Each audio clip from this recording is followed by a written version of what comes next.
cause difficulties with social communication, but doesn't always. Some people with autism work hard to develop strategies to help them get along more easily with other people who don't have autism, changing themselves to fit in with society's expectations. This can benefit their relationships, but new research published in the Lancet Psychiatry has found that these strategies can also have costs.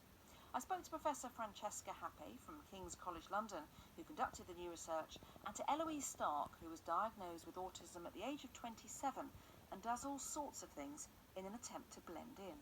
When I had my diagnostic assessment, the psychiatrist was asking me questions, and they said, what about eye contact? How do you feel about eye contact? And I said, well, it's easy, isn't it? You look at someone, and then when they look away, you wait for a few seconds, and then you look away as well, and then you know that you're doing the right thing. And they said, people don't tend to do that. Eye contact should be instinctive.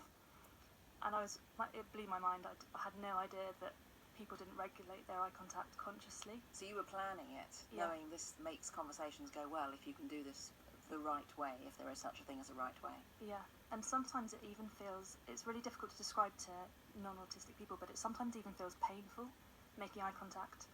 To force yourself to do that can be exhausting, an exhausting strategy. Are there other things that you do as well to try to make things easier with dealing with people? So I have a lot of sort of algorithms that I've developed. So a very simple one would be, if someone's crying, they're probably sad, so you should show empathy and comfort them. But that doesn't work all the time. These algorithms aren't watertight because, for example, someone could cry out of happiness and I could get confused, and that actually happened to me. My mum was very happy about something and started crying, and I was like, oh gosh, what's wrong? Because my algorithm wasn't perfect. So I've developed all these strategies, which are great, but sometimes they're exhausting or sometimes they don't work. But generally, they help me fit into the neurotypical world. And Francesca, are these strategies that some people use things that they teach themselves and learn for themselves, or are they sometimes taught to do these things? Well, in our study, where we asked over 100 people to tell us themselves in their own words about these sorts of strategies, we find a whole range. So there are definitely learned conscious strategies like Eloise has just described. There are also things people have been taught, for example, in social skills training or when they were at school. And then there are things that people feel they've unconsciously taught themselves, or regularities they've picked up in the world.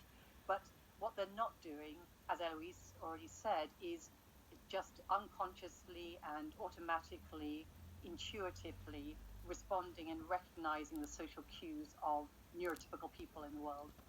So I think some autistic people are really doing very, very clever, conscious mental arithmetic to work out how people tick, how neurotypical people tick, and others are using relatively shallow strategies that are probably more likely to break down and leave them in embarrassing or even dangerous situations. Eloise, you were nodding there. Putting these things into practice in your own life consciously sounds like it could be quite hard work. Are there downsides? Is it tiring? It can be exhausting. I think of it sometimes as like a neurotypical person would have 300 millilitres of social energy, and I maybe have 100, and I've got to use that social energy really carefully because I know that I'll run out before neurotypical people would. So if I go to a party, I maybe stay less time, because the effort of fitting in and laughing at jokes and doing the right things can sometimes be just exhausting. Francesca, was that echoed in your study, that sometimes it could be exhausting putting these strategies into practice? Absolutely, and I think that it must be a bit like speaking a second language that you've learned relatively late in life. Even if you develop a really good accent, you're still probably going to count in your original language, you're going to dream in your original language, and by the end of a day of having to speak this language learned late, you're going to be pretty exhausted.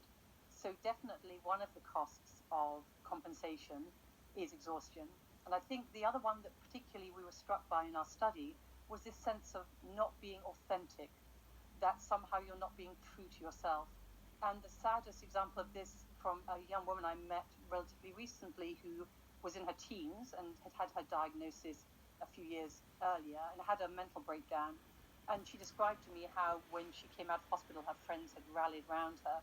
But then she said, but of course, it's not me that they like. It's not me that they're really friends with. It's the mask that I put up. It's the person they think I am. And so all this affection and this genuine support that she was really being given, she couldn't receive because she didn't feel that she was authentic because of her compensation strategies. And Eloise, I was wondering whether having these strategies slowed things down for you in terms of getting a diagnosis, because did it almost mask some of the difficulties you were having? Yeah. Looking back, it makes a lot of sense that I had autism since I was a child, but because I used these strategies so effectively, I just blended in with all the other children, and maybe I was slightly on the periphery, but no one would have really noticed. And it was only when my mental health began to struggle that people started saying, is there anything underlying this? And that's when they started looking for the autism. So in a way, we've been talking a lot about the negatives of these compensatory strategies, but presumably there are benefits as well. Can it help people to form strong relationships and to get on in the world?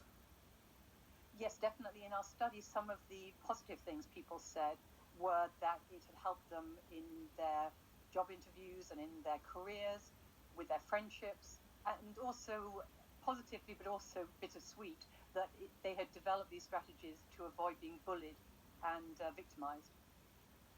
And so where does this leave us in terms of the implications? Should people be encouraged to use more of these strategies and taught them, or maybe warned that, I don't know, to choose when to use them because it could be too exhausting? It's definitely about balance. So we all compensate to some extent. So if you go to a job interview, you do behave in a different way from if you were in the pub with your friends. But if people on the autism spectrum are being given the message as they grow up that their way of interacting is not good enough, that they have to be more like us neurotypicals, that they have to have social skills training, that they have to do better, then we're really not being fair. We must accept that people are neurodiverse and some people interact differently. So I think you're right, it's about the balance to say, when you need to put on your neurotypical mask, fine, but there should be lots of times when you can take it off and you're accepted by those who love you and those around you to be the person you are. And if that's an autistic person, wonderful. Let's celebrate that too. Francesca Happe and Eloise Stark. Now, Graham, I've been waiting for a week when you were here with us to ask you about some really intriguing research featured at the Alzheimer's Association International. Hey guys, and welcome back to my channel. I hope everybody is well. Today I'm going to be filming a BBC World Service health check critique video. This is a podcast video from a autistic lady who has been asked some questions by the BBC, and it's about autism and the problems of fitting in. So I actually wrote my own notes on my notepad here next to me, so I can read them straight from my notepad. So here we go, here we get into it. People like me have to work hard to fit into this neurotypical society. We have to develop coping strategies to be seen as conforming and behaving to the norm. But in order for me to function every day, this is extremely difficult. When we have a world that doesn't understand us and a world that tries to limit us, every day I have to use up lots of social energy just to function and be seen as conforming and being to the norm. So this often leads to me feeling anxious and having to put on a mask just to cope, to say that I can cope each day just to help see that I'm behaving and acting as the norm. In this neurotypical society, we're not allowed to act as ourselves because people see this as a weakness. People think that we're being spoilt brats, or being deliberately naughty, or we're attention seeking, or we're trying to cause problems when actually we're not. We're actually finding being social really, really overwhelming, because the social energy and physical energy it takes us to be in society is really overwhelming, because you don't understand that we have to put through all the smells, all the people being around us, all the different voices, the voice tone, the voice pitch, how quick or slow someone speaks, the wording, the intention, everything like that can be really, really difficult. So you have to understand that people like us will find this really, really difficult and really, really overwhelming.